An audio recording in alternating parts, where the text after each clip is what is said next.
Hello everybody and welcome back. I am KRX, and we are continuing on with this foundation playthrough tutorial commentary discussion.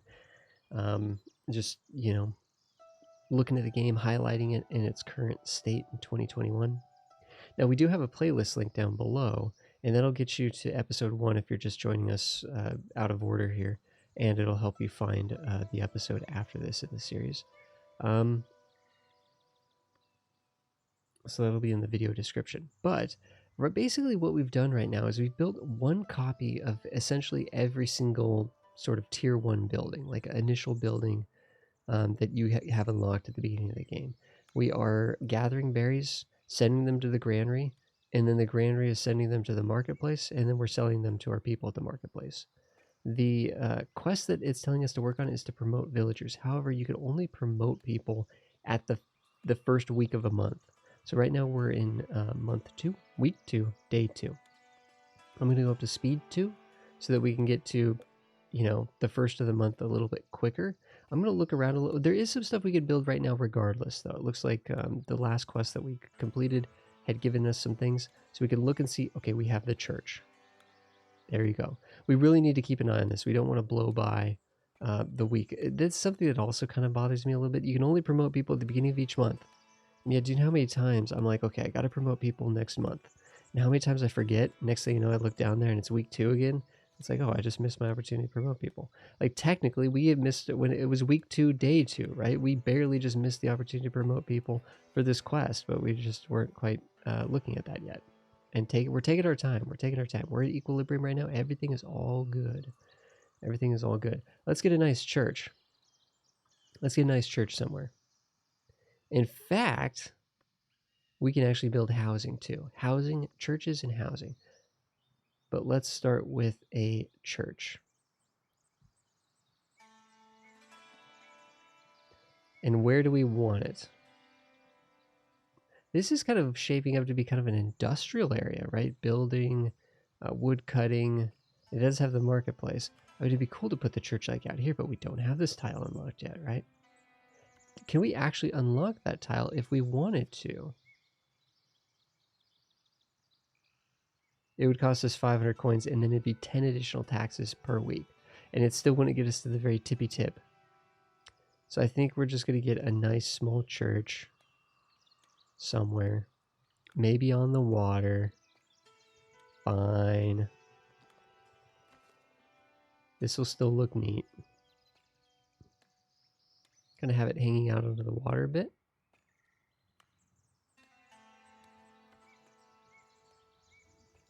We could do like a... Ooh, okay, so that adds 2... And essentially what we could do is we can just add these pieces to it. We can customize it. So the church by itself, it doesn't even have what it requires, right? It's missing mandatory pieces. It needs a door and needs a bell tower of some description.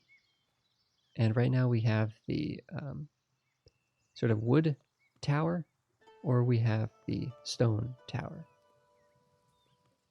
Still calling that slightly outside our thing.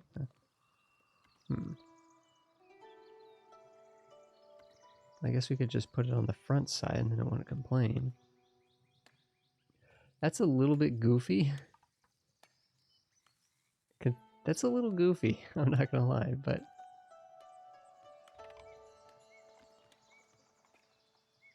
That's kind of interesting. Kind of with the side entrance there. But you can kind of make it however you want. I mean, maybe it would be like the most basic church would just sort of have an entrance in the... coming in from the bell tower, right? But we have these little things to modify it as well. Neither of these add, so there's a few things we're considering here when we're looking at this. We're looking at, in fact, will it tell us the capacity? It might not. But we can see that the this increases the capacity. This gives us plus 20, so 20 people can visit. We only have 10 people in the entire village. But this, so we can modify this, we can edit this in the future to make it even bigger. But for the most part, basic church. We got a door, we got a bell tower, we got the core. Now we can see that the maintenance cost is going to be 58 ducats a week. Holy cow. Now divided by 7, we're looking at like 8.5 ducats per day. That's pretty dang expensive. We're making 10. It's going to take out all of our... That's what I'm talking about when it comes to the economy. You try to build a basic church and all of a sudden you're like an economic ruin over here. You know what I mean? Now, again, this is a church, and there's no way to build a smaller one. This is a church for a population of 20 people, basically. 20 people will be able to attend church here. Is that a cheaper bell tower?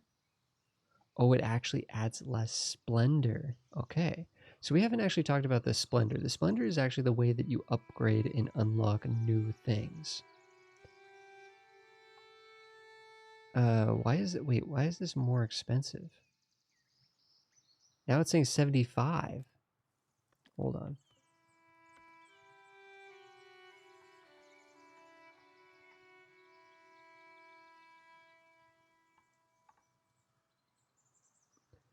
I don't know what just happened. We literally just switched out the bell tower for the wood bell tower, and now it's saying that's going to cost us a bajillion. Now I can just hit exit and it'll save all this, remember. We have not committed to building this yet. I don't know why that just got way more expensive on us. Let's go to the book. Let's open up the book here and see. Okay, here's a menu we haven't looked at yet. And then we can look at our villagers here. Cool. We might reference that at times. We could see sort of our buildings, our workplaces, and sort of get a sense, sort of banished style, get a sense of, we have no one working as a carpenter, for example. We probably want a carpenter. Okay. We can see that there's trading with other villages in the game, but we can see that we haven't actually unlocked any of these. But to unlock this trade route, we need 20 planks. Okay, we're working on those. In fact, actually, let's get a second carpenter if we have people available to work. There we go. Yeah, we had 2 unemployed. I think those people will shuffle into those jobs. So I think we're at about 10 right now, which is how many people we have. And so there's different villages. Northbury, though, is going to need 20 planks so we can unlock the route. And then they're going to want to buy berries. So if we have excess berries, we can sell them there for some money. And then we can buy tools from them. They want to sell tools. That's going to be the only way that we can get tools for the short term. So it's rather expensive, but we're going to have to do that. Just sort of looking at the weekly budget. But over here we can say, okay, with the market, we built a market, we have 4 influence, and we got enough labor to unlock the first. Actually, the first tier doesn't actually include any splendor requirement. To get the next tier of stuff here, we're going to need 20 serfs. We only have 8 plus 2 newcomers, and then we'll need 6 labor splendor. So we'll need to build more marketplaces basically for that. But we can unlock the warehouse, which we are going to need a warehouse. And we can unlock the bailiff office, which is an attachment to the Lord's Manor that we'll do eventually. But we can see with the clergy here, we need about 5 splendor if we're going to unlock additional pieces for the rustic church. 10 serfs, 5 splendor. So I want to make sure this church, so what that's telling me is I want this church to be at least 5 splendor. It's saying 7 splendor.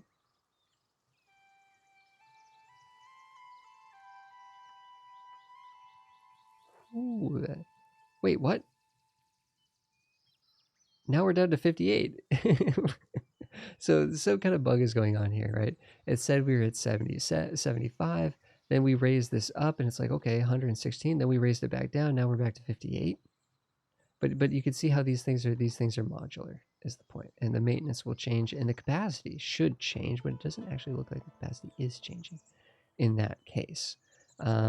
In some situations, it should modify the capacity of the effectiveness of the piece by making it bigger, but in that case, it's just making it more expensive. Although it might have been giving us more, it does give us more splendor, but it's totally not worth the cost. Raising the bell tower up, giving us a little bit more splendor is good, although we're already over our 5 that we need. This is fine. This is fine. We're going to build this. We're going to build this. Ooh, wait a second. It is requiring 11 tools. We don't have 11 tools.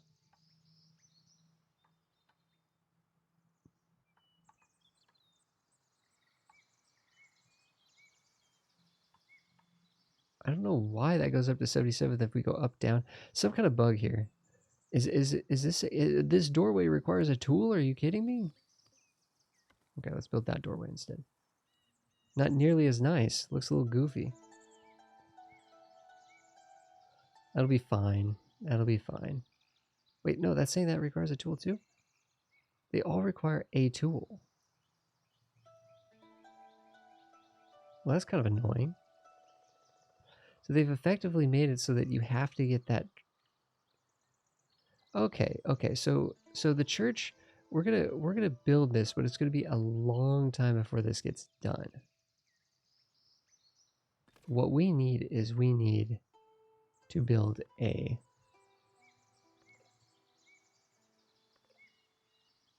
a warehouse. And the warehouse,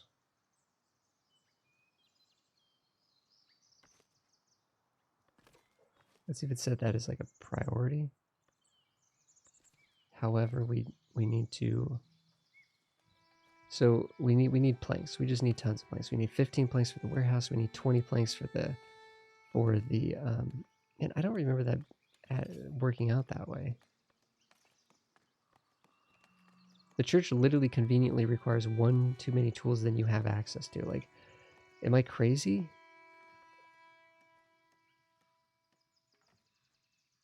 You have to build these buildings. They each require 5 tools. And you start with 20. Yeah, there's no way. Yeah, there's literally no way to get the church until you can trade for tool, until you build the warehouse and everything. Unlock the trade route to get tools. It is telling us to do that, so, I mean, but still, I don't remember it having to take that long. In fact, we actually probably don't, we only have 2 buildings. That's probably good. But what we can do is we can now start to get some housing.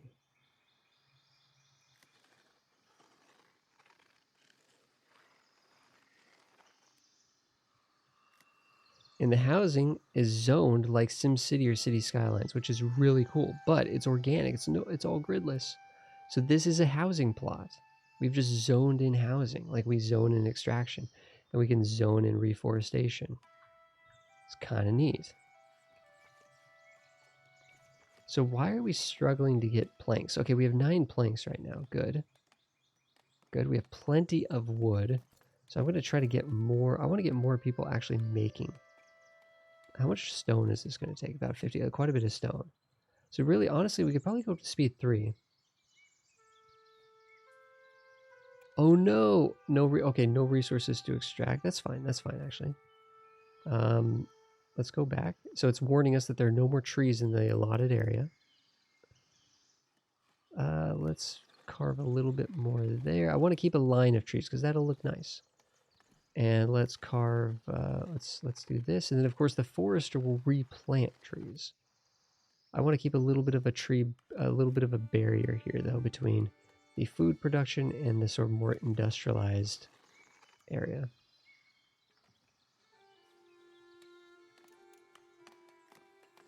But I just leave these little trees here. I like these little trees here.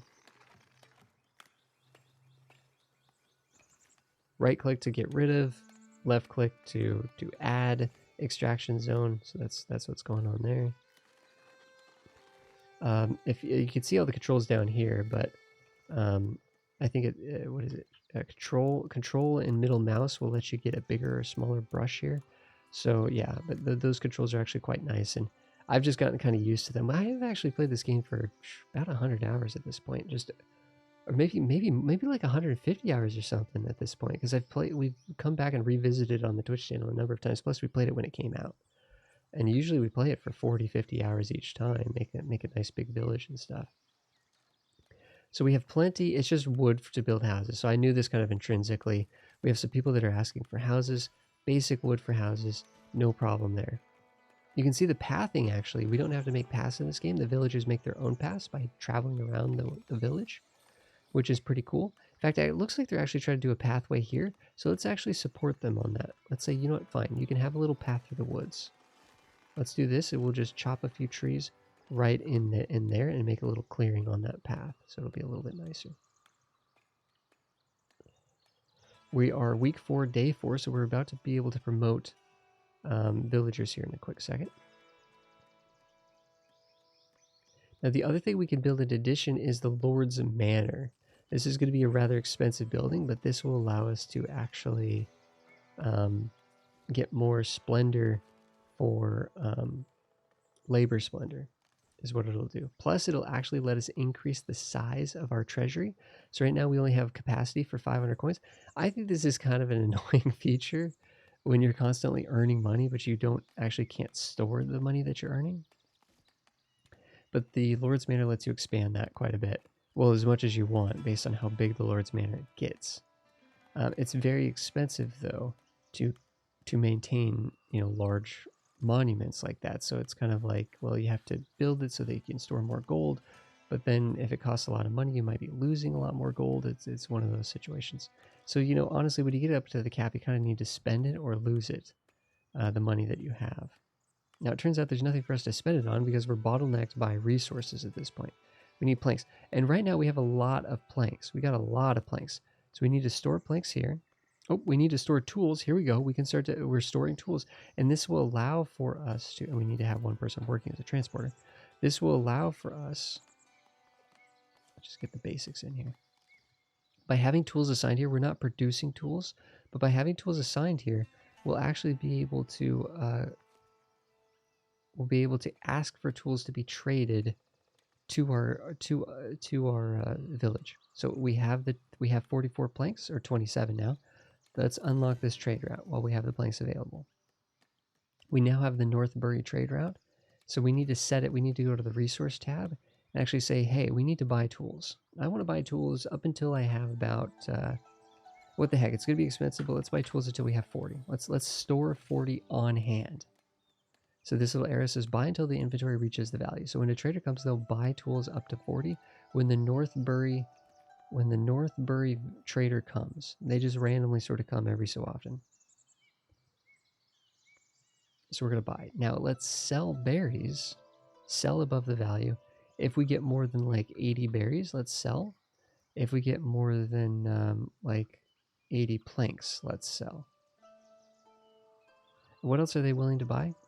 Planks, polished stone, not the same as stone, but let's say, okay, sell polished stone, 80. We're not even producing polished stone, but we probably could be. We probably could be. Actually, the stonemason hut is not unlocked. It's not unlocked. So we actually are now in week 1, day 4. We are able to promote. Oh no, we can't. We actually have to build the Lord's Manor and able to promote villagers. So it's not going to let us do that. It's not going to let us do that. So we need to build the Lord's Manor somewhere, somehow. Oof. This would have been a good spot for the Lord's Manor. Where are we going to put it now? This is kind of a tight area. Oh, we've unlocked with the quest that we just did, by getting the trade route unlocked. We have unlocked a free territory. A free territory. But it's going to cost us weekly maintenance, and that church is going to cost us quite a bit too, and the Lord's Manor is going to cost us quite a bit as well. But if we get more people producing berries, we might be able to actually make a profit from berries.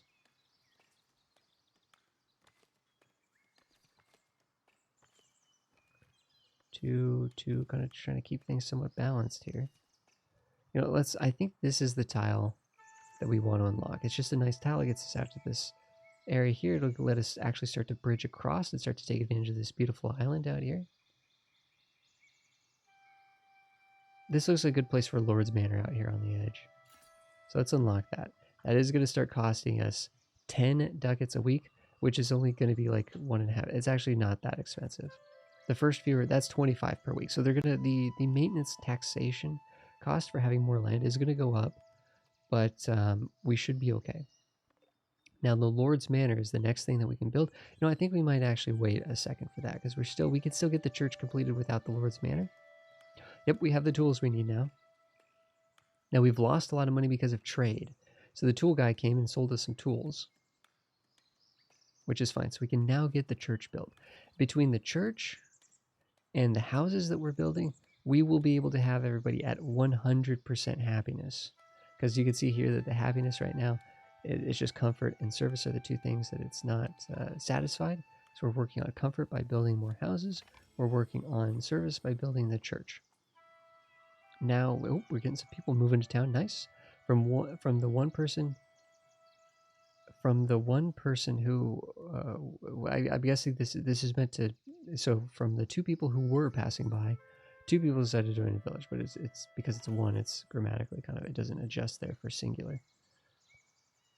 No problem.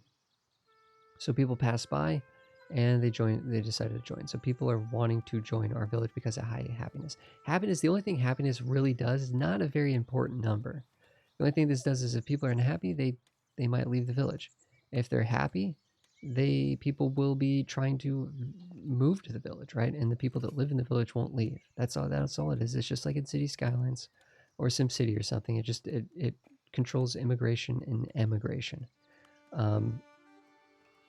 There is no death in this game. There is no birth in this game. All the people that come to the village just walk to the village because it's a happy society. All the people that die just leave the village because they want to leave the village, which I think is way less compelling, right, than in Banished, when you actually have to, your population actually has to survive, and you have to actually be self-sufficient in the reproduction of the next generation, right? People get old and die. People have accidents at work and die. I think that's actually like compelling. That's a compelling challenge. Whereas like this economic thing that we're dealing with here, right? Where apparently, well, this is trade. This is not a big deal. This is just because we purchase more tools. That's fine. We're purchasing tools. We're going in the hole. Other than that, we're making money. You can see here that we are making a profit if it wasn't for purchasing the tools. So that we will rebound here if we give it time. But see, to me, that's way less interesting to me because ultimately the economy is irrelevant. If you have people that are able to labor, right, it doesn't, the money is completely superficial. If we're in charge of the society, and if this is a communal society, and we decide that we want to build something, we don't need to pay for it. We just everybody collectively agrees to build it, right? Whether it's a new church or whether it's a new public service of some kind, or a new kind of agricultural infrastructure, because people obviously want to eat. So people will collectively be willing to invest as a society into building that additional farm or whatever, right?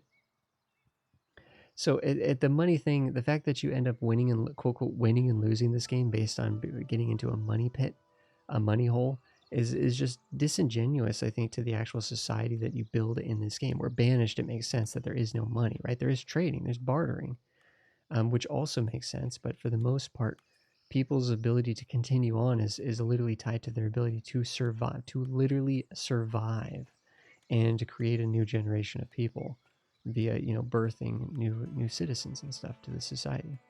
There is that thing eventually where people will come in bulk, right, to visit the village and Banish much later in the game, once you have the town hall and you can accept them or deny them. They can bring like disease and plague and stuff. That's an interesting system for like mid to late game, just to help sort of boost the population quickly if you wanted to. But it does make sense that to create your society initially, it needs to be sustainable, like internally, I guess. I don't know. But anyways, that's just how it works in this game. It is what it is. It might even be somewhat placeholder. There might be birthing and family structure and stuff. There might be families in the future. I don't know. I actually really don't have a good sense of like what they're trying to do with this game in terms of a roadmap. They haven't been very transparent about it. Usually they're talking about the next update, but they're not talking about like what does 1.0 Foundation look like, right? What does this game actually look like when it's finished? What are the systems that are going to be there, and what are the systems that aren't going to be there? Because it's missing a lot of core sort of gameplay systems that we would expect in village builders, like the ones I was just talking about. Anyways, we haven't quite completed what I'd call tier 2, but we've at least gotten the trading going. We've gotten tools now. We've gotten the church nearly built. Nearly built. We need more stone though. Let's have some more people working here. 2 people is probably enough. Let's save another person to... Oh, we need a forester. We desperately need a forester, and we need to paint reforest area to be reforested.